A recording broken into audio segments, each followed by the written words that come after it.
Hello, everybody. It's March 4th, 2026, and we're talking about Iran today. When we talk about Iran, the focus has been on missiles, militias, strikes against the Ayatollahs. But there's another question we have to ask, and that is if the regime falls or weakens, what comes next for the Iranian people, especially as it regards to religious freedom? I've written a Substack article I'll link to in the post here. My name is David Curry. I'm the former president and CEO of Open Doors USA, a former member of the United States Commission on International Religious Freedom, and I've spent much of my career helping persecuted Christians and religious minorities around the world, including in Iran. And I've seen firsthand what repression looks like and what courage looks like within Iran. So to understand Iran's possible future, I think it's important to look to the past. Before Ayatollah Khomeini seized control in 1979, Iran was a constitutional monarchy, a system that was rooted in a 1906 constitution that gave great power to the king, the Shah, and it absolutely needed reform, but it did create a parliament. It recognized basic human rights and allowed space, however imperfectly, for religious minorities. In practice, there was a surprising degree of religious freedom, especially compared to today. Jewish communities maintained a large number of synagogues in cities like Tehran and Shiraz. Some people say up to 250 different synagogues in those areas. Historic Christian communities from Armenia and elsewhere built and maintained churches. They ran schools. They lived their faith publicly. So it was not a liberal democracy, but it wasn't a clerical theocracy either. But that changed dramatically after the Islamic Revolution. And today, there are still some Armenian apostolic sites and churches, but they operate under very tight control. They are barred from using the Persian language, which is what everybody speaks. They cannot openly share their faith with the majority population. And every activity is watched and carefully limited. So the above ground church that does exist is really just a show church. The fastest growing part of the church in Iran is not in the historic buildings, it's underground, in house churches. For decades now, small groups of believers have met quietly in homes to read the Bible, to pray, to follow Jesus. The Bible itself is dangerous material. It's forbidden. And for many years, I worked with others to smuggle Bibles into Iran.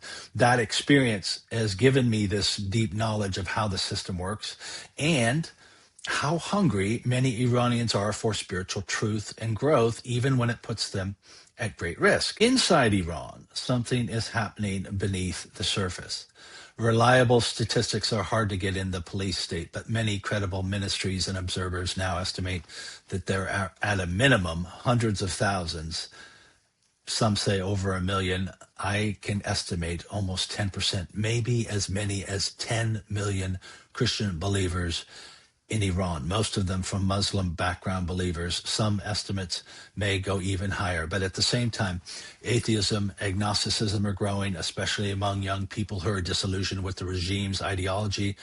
If you then imagine on the other side that maybe 10% of the population is closely tied to radical Shiite, the core there of the Ayatollahs, these people who would say benefit directly from the system, that still leaves a vast majority of people who are moderately culturally Muslim, quietly Christian, or who no longer believe anything at all. So the Islamic Republic, in other words, is increasingly out of step with its own people. So then what happens if there's a political transition?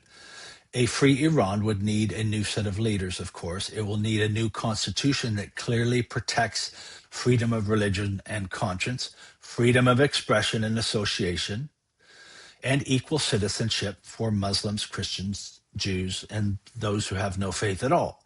And those rights will need to be protected. The freedoms that we take for granted, attending church on a Sunday morning, observing Shabbat on Friday evening to Saturday evening, or publicly just deciding you want to practice a different faith, will be very fragile in an Iran that is emerging from 4 decades of theocratic rule.